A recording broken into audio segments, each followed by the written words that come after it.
இஸ்லாமிய சமூகம் காட்டித்தராத பல வழிகளில் சிலர்கள் துக்கத்தை கொண்டாடுவதால் உண்மையிலேயே இஸ்லாமிய மார்க்கத்திற்கு ஒரு மிகப்பெரிய ஒரு இழிவைத்தான் அவர்கள் தேடி தருகிறார்கள். காரணம், அறிவு சார்ந்த மார்க்கம் இஸ்லாம் இல்லையா? பெருமானாரின் வஃபாத்திற்கு கூட, பெருமானார் ஸல்லல்லாஹு அலைஹி வஸல்லம் வஃபாத்திற்கு கூட நாம் என்ன செய்யறதில்லை, அவ்வளவா பெரிய துக்கம்லாம் கொண்டாடுறதில்லை. அவர்களும் வந்தார்கள், மனிதர்கள் வாழ்ந்தார்கள், அவர்களை புகழுகிறோம், மௌலிது ஓதுகிறோம், எல்லாம் சரி. ஆனால் அவர்கள் இறப்பில் கூட அனாச்சாரங்களை செய்யாத முஸ்லிம்கள் ஹுசைன் ரலியல்லாஹு அவருடைய மரணம் குறித்து சில அனாச்சாரங்களை ஏற்படுத்தி விட்டார். இன்றைக்கு அது தலை விரித்து ஆடுவதை பார்க்கிறோம். சங்கிலியால் அடிச்சுக்கிறது, கீரிக்கிறது, அது இஸ்லாமிய பண்பாடு அல்ல, இஸ்லாமியத்தினுடைய கொள்கை கோட்பாடும் அல்ல என்பதை திரும்ப திரும்ப நாம் ஞாபகப்படுத்திக் கொள்ள வேண்டும். ஏன்னா அடுத்த தலைமுறைக்கு சுன்னத் ஜமாத்தின் என்னன்னு தெரியல, அதுக்கு அடுத்த வர தலைமுறைக்கு என்ன ஆகும், இதெல்லாம் இருக்கும் போல அப்படின்ற மாதிரி நம்பிடுவோம். அதனாலதான் நான் மீண்டும் ஞாபகப்படுத்துகிறேன், ஒரு காலம் உடலை வருத்தி கொண்டு சங்கிலியால் அடித்துக் கொண்டு உடலை கீறிக்கொண்டு யா ஹுசைன் யா ஹுசைன் என்று சொல்வதால் ஈமான் ஜொலித்திடாது. அது இஸ்லாத்திற்கு முரணான செயல். சரி, பெருமானார் ரசூல் ஸல்லல்லாஹு அலைஹி வஸல்லம் அவருடைய குடும்பம் தானே, அவங்க பேரன் தானே, அவருடைய குடும்பம் குறித்து பெருமானார் என்ன சொன்னார்கள்?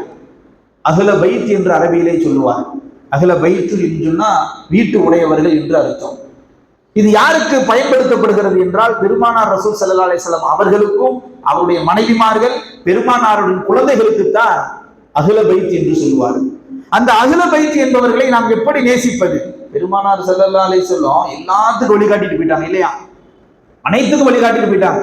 யாருடைய மரணத்திற்காகவும் மழை பெய்யாது, யாருடைய பிறப்பிற்காகவும் மழை பெய்யாது, அது நம்பவும் கூடாது.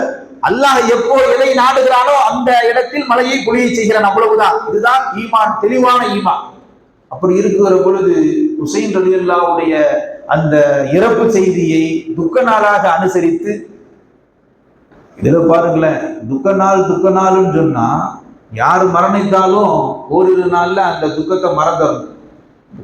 கணவன் வஃபாத் ஆயிட்டா தான் மனைவிக்கு கொஞ்சம் கூடுதலாக துக்கம் அனுஷ்டிக்க மார்க்கம் சொல்லுகிறதே ஒழிய வேறு எந்த நபிக்கும் எந்த நபிமார்களுக்கும் ரசூல்மார்களுக்கும் நீங்கள் துக்கத்தை அனுஷ்டிங்கள் என்று இஸ்லாம் எங்கேயுமே சொல்லல.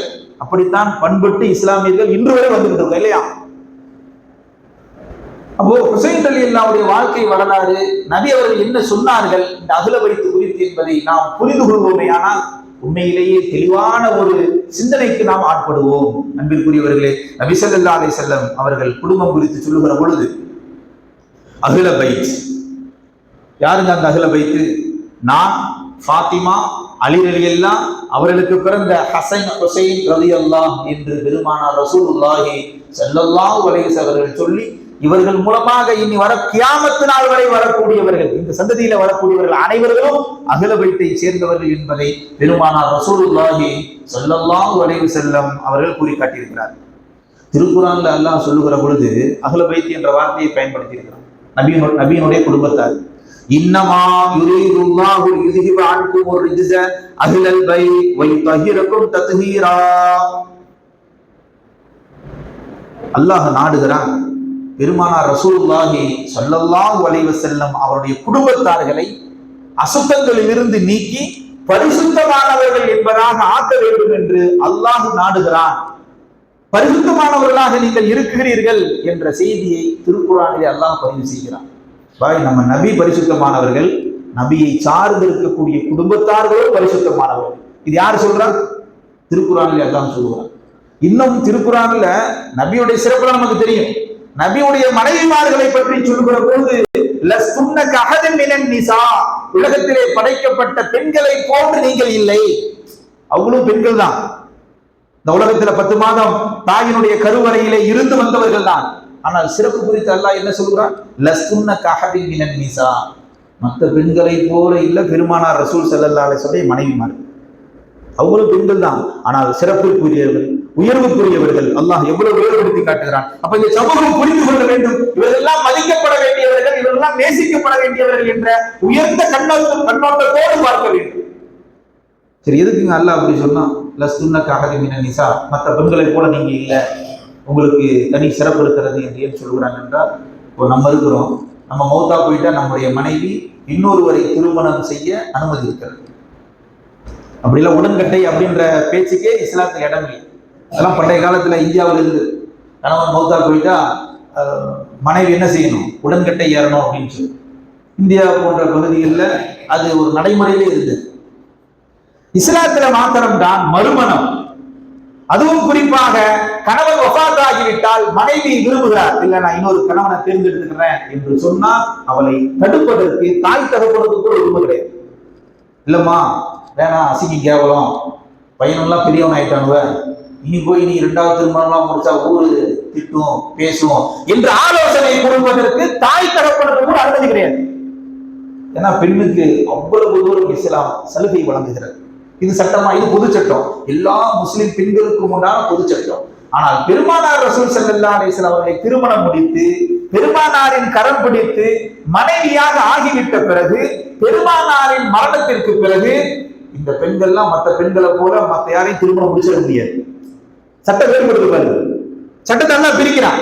எல்லா பெண்களும் ஒரு பக்கம், உங்களுக்கு சில சட்டங்கள் இருக்கிறது, அல்லாஹ் உயர்வை காட்டுகிறான்.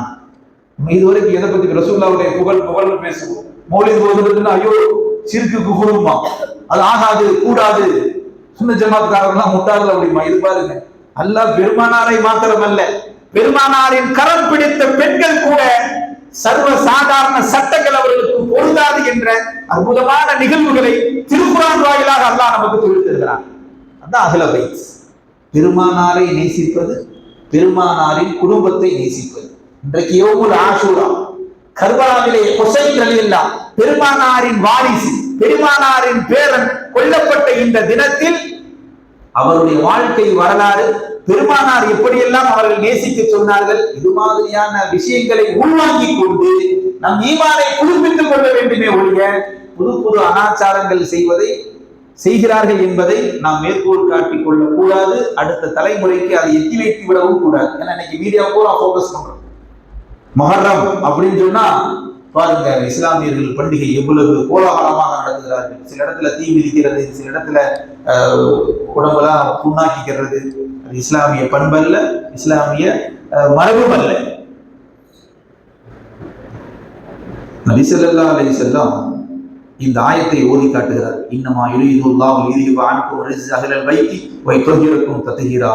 அஹ்லுல் பைத்தினுடைய குடும்பத்தார்கள் அவர்களை அல்லாஹ் அசுத்தத்திலிருந்து நீக்கி பரிசுத்தமாக ஆக்குவதற்கு அல்லாஹ் விரும்புகிறான் என்ற அந்த செய்தியை சொல்லுகிற பொழுது, என் குடும்பத்தாரை நேசியுங்கள் என்று சஹாபாக்களிடத்திலே பெருமானார் சொல்லுகிற பொழுது சஹாபாக்கள் கேட்டார், யார் ரசூலல்லாஹ், உங்கள் குடும்பத்தார்கள் யார்?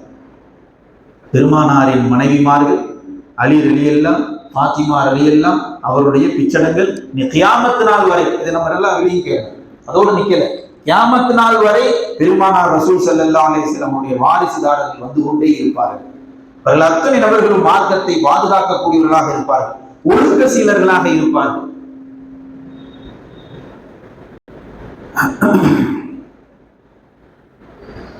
பெருமானார் ரசூல் ஸல்லல்லாஹு அலைஹி வஸல்லம் அவர்களுக்கு மரண நேரம் நெருங்கிடுச்சு. தன்னுடைய கடைசி காலத்தில் இருக்கிற பொழுது, நமக்கெல்லாம் தெரியும் ஒரு ஹதீஸ், பிரபல்யமான ஹதீஸ் என்ன அப்படின்னா, நான் 2ஐ விட்டு சொல்கிறேன், அதை நீங்கள் பற்றி பிடிக்கும் காலமெல்லாம் வழி தவற மாட்டீர்கள். ஒன்று குர்ஆன், இன்னொன்று ஹதீஸ். இது நம்ம எல்லாத்துக்கும் தெரியும். ஹதீஸ் என்பது ஒரு சார்பா போவதில்லை, பல ரிவாயத்து, பல சஹாபாக்கள் பல ரிவாயத்துக்களை பெருமானார் ரசூலுல்லாஹி ஸல்லல்லாஹு அலைஹி வஸல்லம் சொன்னதின் வாயிலாக சஹாபாக்கள் அறிவிச்சிருக்கிறாங்க. அப்படி ஒரு ஹதீஸ் தான் முஸ்லிமிலே பதிவு செய்யப்பட்டிருக்கிறது, மிஷ்காத்திலே பதிவு செய்யப்பட்டிருக்கிறது, 567ஆம் நம்பர் ஹதீஸாக பதிவு செய்யப்பட்டிருக்கிறது. தன்னுடைய மரண நேரத்தில் பெருமானார் ரசூல் ஸல்லல்லாஹு அலைஹி வஸல்லம் சொல்லுகிறார்கள், இன்னும் கொஞ்ச காலத்துல நான் மரணத்தை தெளிவு விடுவேன், 2 விஷயத்தை நீங்கள் பற்றி பிடித்துக் கொள்ளுங்கள், ஆழமாக பதிவு செய்து கொள்ளுங்கள். ஒன்னு குர்ஆன், இன்னொன்னு அஹ்ல பைத் என்று சொன்னார். அஹ்ல பைத் என்றால் என்னுடைய குடும்பம். எப்படி ஹதீஸை பின்பற்ற வேண்டுமோ அதுபோல என்னுடைய குடும்பத்தார்கள் என்பவர்கள் மிக முக்கியமானவர்கள் என்று கூறி பெருமானார் ரசூலுல்லாஹி ஸல்லல்லாஹு அலைஹி வஸல்லம் அவர்கள் தன்னுடைய குடும்பத்தை உயர்வாக சொல்லியிருக்கிறார். சொன்னதின் நோக்கம் என்ன? கியாமத் நாள் வரை வரக்கூடிய இஸ்லாமியர்கள் குர்ஆனை பின்பற்றுவதை போல் அஹ்ல பைத்தையும் பின்பற்ற வேண்டும், அஹ்ல பைத்தையும் கண்ணியப்படுத்த வேண்டும் என்ற ஆக்கப்பூர்வமான செய்திகளை பெருமானார் ரசூலுல்லாஹி ஸல்லல்லாஹு அலைஹி வஸல்லம் சொல்லி காட்டினார். அபூதர் ரலியல்லாஹு காபத்துல்லாஹ்வுடைய கதவை பிடிச்சுக்கிட்டு மிக ரொம்ப சத்தமா ஒரு விஷயத்தை சொல்றாங்க. என்னன்னு சொன்னா, அபூதர் யார் என்பது இந்த மக்காவை சுத்தி குடியிருக்கிறாங்க இல்லையா, அவங்க யாருக்கெல்லாம் தெரியுமோ நான் தான் அபூதர். யாருக்கு தெரியலையோ அவங்களுக்கு நான் சொல்லிக் கொள்றேன், நான் தான் அபூதர், பெருமானார் ரசூலுல்லாஹி ஸல்லல்லாஹு அலைஹி வஸல்லம் அவருடைய தோழர் என்று கூறி தொடர்ந்து பேசுகிறார்கள். யார் பெருமானாரின் குடும்பத்தை நேசிக்கிறார்களோ அவர்களுக்கு பெருமானார் ஒரு உதாரணத்தை சொல்லி சென்றிருக்கிறார்கள். என்ன உதாரணம்? நூஹ் அலைஹிஸ்ஸலாத்து வஸலாம் அவங்க வரலாறு நமக்கு தெரியும். அல்லாஹ் தஆலா ஒரு கட்டத்தில் அந்த ஊரையே அழிக்கிற பொழுது கீழையும் ஊத்து மாதிரி தண்ணி வந்துகிட்டு இருக்கு, மேலையும் குட்டுன்னு கொட்டிக்கிட்டு இருக்கு. நடுவுல பாத்தீங்கன்னா ஒரே ஒரு கப்பல். அந்த கப்பல்ல இருக்கிற மனிதர்கள் ஜீவராசிகள் மாத்திரம் தான் உலகத்துல இருக்கிறாங்க, மற்ற எல்லாமே அழிக்கப்பட்டு தண்ணீர்ல மூழ்கடிக்கப்பட்டது என்ற வரலாற்று சுருக்கம் நமக்கு தெரியும் இல்லையா? இப்ப நம்ம அதை ஞாபகப்படுத்திக்கிடுவோம். நபி ஸல்லல்லாஹு அலைஹி வஸல்லம் சொல்லுகிறார்கள், என் குடும்பத்தை நேசிப்பவர்கள் நூஹ் அலைஹிஸ்ஸலாத்து வஸலாம் அவருடைய கப்பலிலே ஏறியவர்களை போன்றவர்கள். நூஹ் அலைஹிஸ்ஸலாத்து வஸலாமுடைய கப்பல்ல யார் ஏறிட்டாங்களோ, ஈமான் கொண்டார்களோ அவர்கள் வெற்றியாளர்களாக ஆனார்கள். நூஹ் அலைஹிஸ்ஸலாத்து வஸலாமுடைய கப்பலிலே அவர்கள் ஈமான் கொள்ளாமல் அல்லாஹ்வையும் நூஹையும் ஏற்றுக்கொள்ளாமல் கப்பலிலே ஏறாமல் விட்டார்களோ அவர்கள் நாசமடைந்தார்கள், அழிக்கப்பட்டார்கள். இதே போன்றுதான் அஹ்ல பைத் என்று சொல்லக்கூடிய என் குடும்பத்தார்களை நேசித்தவர்கள் நூஹ் அலைஹிஸ்ஸலாத்து வஸலாமுடைய கப்பலிலே பாதுகாப்பாக சென்று வெற்றி அடைந்தவர்களை போன்றவர்கள் என்று பெருமானார் ரசூலுல்லாஹி ஸல்லல்லாஹு அலைஹி வஸல்லம் கூறியதாக அபூதர் ரலியல்லாஹு அன்ஹு அவர்கள் கூறுகிறார்கள். இந்த ஹதீஸ் திருமதியிலே பதிவு செய்யப்பட்ட ஹதீஸ். என்னது இது புதுசா இருக்கே அப்படின்னு கேட்டாரு. ஏன்னா நபி ஸல்லல்லாஹு அலைஹி வஸல்லம் அவருடைய குடும்பத்தார்கள் அல்லாஹ்வால் பாதுகாக்கப்படக்கூடியவர்கள் மாத்திரமல்ல, இந்த மார்க்கத்திற்கு கடைசி வரை கியாமத் நாள் வரை உறுதுணையாக இருக்கக்கூடியவர்களாக இருந்து கொண்டிருக்கிறார்கள். இந்த செய்தி யாரு சொன்னா, பெருமானார் ரசூலுல்லாஹி ஸல்லல்லாஹு அலைஹி வஸல்லம் அவர்கள் தான் சொல்லுவாங்க. சில பேர் அப்படி குறுகிய புத்தியோட பார்ப்பான், அல்லாஹ் ரசூல் போதும் இல்ல, குர்ஆன் ஹதீஸ் போதும் இல்ல, இதுக்கு அவங்க குடும்பத்தார்கள்லாம் பிரிய வைக்கணும், நேசிக்கணும் அப்படின்னு. தொழுகையில ஒவ்வொரு 2 ரக்காய் தொழுகையிலையும் நம்ம ஸலவாத் ஓதுறோம் இல்லையா? அத்தஹியாத்து லில்லாஹி வ ஸலவாத்து ஓதிட்டு அல்லாஹும்ம ஸல்லி அலா முஹம்மதின் வ அலா ஆலி முஹம்மதின், நபி மீது ஸலவாத்து சொல்லிட்டு வ அலா ஆலி முஹம்மதின், ரப்பே பெருமானாரின் மீது கிருபை செய், பெருமானாருக்கு உயர்ந்த அந்தஸ்தை கொடு என்று சொன்ன இதே நாவு நமக்கு அர்த்தம் தெரியுதோ தெரியலையோ ஒவ்வொரு நாளும் பெருமானாரின் குடும்பத்தை உயர்வாக பேசிக்கொண்டுதான் இஸ்லாமியர்கள் வாழ்ந்து கொண்டிருக்கிறோம். அல்லாஹும்ம ஸல்லி அலா முஹம்மதின் வ அலா ஆல். ஆல் அப்படி என்ற அந்த அரபி வார்த்தைக்கு பெருமானாரின் குடும்பம் அர்த்தம்.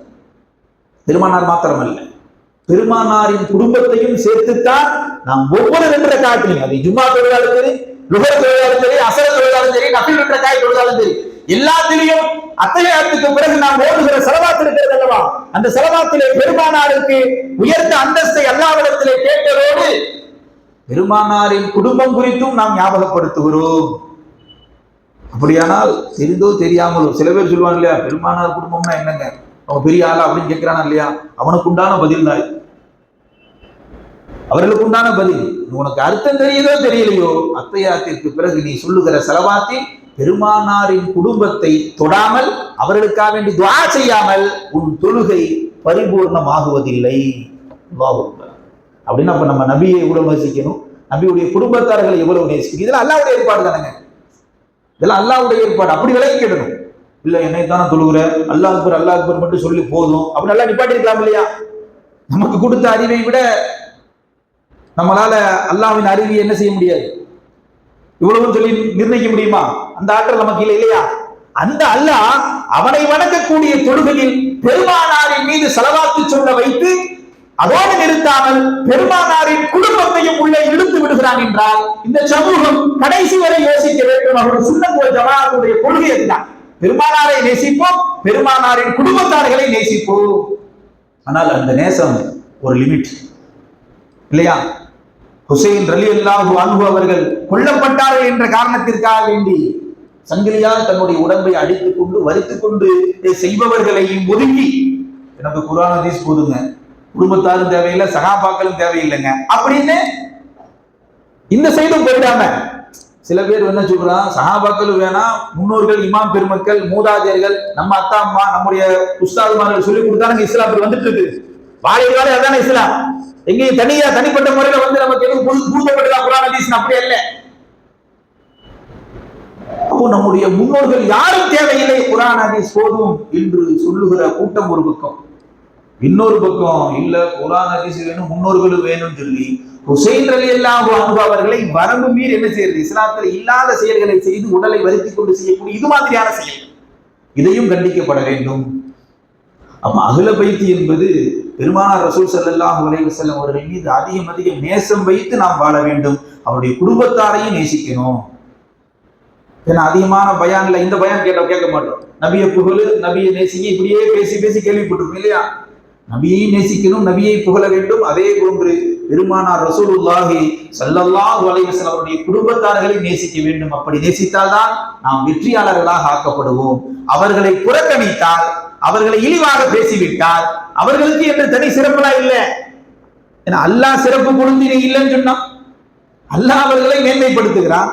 நீ அவங்களுடைய குருவால் அறிய உனக்கு சொல்லிக் கொடுத்த சில விஷயங்களை வச்சுக்கிட்டு இல்ல அவங்களுக்கு எல்லாம் பெரிய மரியாதை இல்லை என்று நீ நினைப்பது, உன் கடைசி காலத்தில் உன் உள்ளத்திலே ஈமான் நுழைவதிலிருந்து நீ தடுக்கப்படுவாய் என்கிற அளவிற்கு பெருமானார் ரசூலுல்லாஹி ஸல்லல்லாஹு அலைஹி வஸல்லம் எச்சரிக்கையாக சொல்கிறார். குர்ஆன் ஹதீஸ் தான் வேணும், மாற்று கருத்து அல்ல. ஆனால் அஹ்ல பைத்துகளை நேசிக்க வேண்டாம், அவர்களுக்கு என்று எந்த ஒரு பெரிய ஒரு மகத்துவங்களா இல்லை என்று அவர்களை மட்டம் தட்டினால், இழிவாக கருதினால், கியாம நாள்ல இல்ல உன்னுடைய மௌத் நேரத்திலே ஈமான் உன் உள்ளத்திலே நுழைவதிலிருந்து தடுக்கப்படுவாய். அப்ப ஈமான் இல்லாம மரணிப்பதற்கும் வாய்ப்பு உண்டு என்ற செய்தியைத்தான் பெருமானார் ரசூலுல்லாஹி ஸல்லல்லாஹு அலைஹி வஸல்லம் கூறி காட்டுகிறார். அப்ப அஹ்ல பைத்தை நாம் நேசிக்க வேண்டும். இன்றைக்கு கர்பலாவுடைய அந்த நிகழ்வு, ஹுசைன் ரலியல்லாஹு அன்ஹு அவர்கள் கொல்லப்பட்ட அந்த தினம், உண்மையிலேயே சமூகம் வருடம் அதை ஞாபகப்படுத்தி அதனுடைய வரலாறுகளை ஒரே ஒரு வரியில சொல்றதா இருந்தா, அன்னைக்கு நடந்த அந்த சண்டை, ஹுசைன் ரலியல்லாஹு அன்ஹு அவர்கள் கொல்லப்பட்டதற்கு காரணம் பதவி மோகம். இஸ்லாமியர்கள்ட்ட இருக்கத்தான் செய்யும். இந்த பதவி மோகம் உள்ளே புகுந்து விட்டால் எதையும் செய்வான். நம்மளாம் பணம் படுத்தும் பாடுதானே, அதே போல பதவியும் பயங்கரமா என்ன செய்யும், படுத்தும் என்பதைத்தான் அந்த கர்பலாவுடைய நிகழ்வு நமக்கு சுட்டி காட்டுகிறது. ஹுசைன் ரலியல்லாஹு அன்ஹு அவர்கள் அநியாயமாக கொல்லப்பட்டார்கள். இன்றைக்கு பதவி வந்துட்டாங்க, அதுதான் இது. அன்னைக்கே போறீங்க, இன்றைய காலகட்டத்தில் பாருங்க, இந்த பதவிக்காக வேண்டி பலர்கள் என்ன செய்யலாம், சிஎம் அவர்கள் நன்றாக இருக்க வேண்டும் என்பதற்காக வேண்டி கோயில்ல போய் ஒரு முஸ்லிம் பிரார்த்தனை செய்யக்கூடிய ஒரு சூழ்நிலை. அட புகழுங்க, அவர் உயர்வா பேசுங்க, தலைவர் தான், தமிழ்நாட்டுக்கே தலைவர் தான், ஆனால் கொள்கையை மறந்து கொண்டு போய் என்ன செய்யக்கூடாது. உன் கொள்கை, நம்முடைய கொள்கை கொண்டு என்னங்க, லா இலாஹ இல்லல்லாஹ் முஹம்மது ரசூலுல்லாஹ், அதை கொண்டு போய் அடகு வச்சுட்டு என் தலைவன் நன்றாக வாழ வேண்டும் என்று கோயில்களில் சிறப்பு பிரார்த்தனை நீ ஏற்பாடு செஞ்சீன்னா நீ என்ன கொள்கை கொண்டுன்னு தெரியல, என்ன முஸ்லீம்னு தெரியல.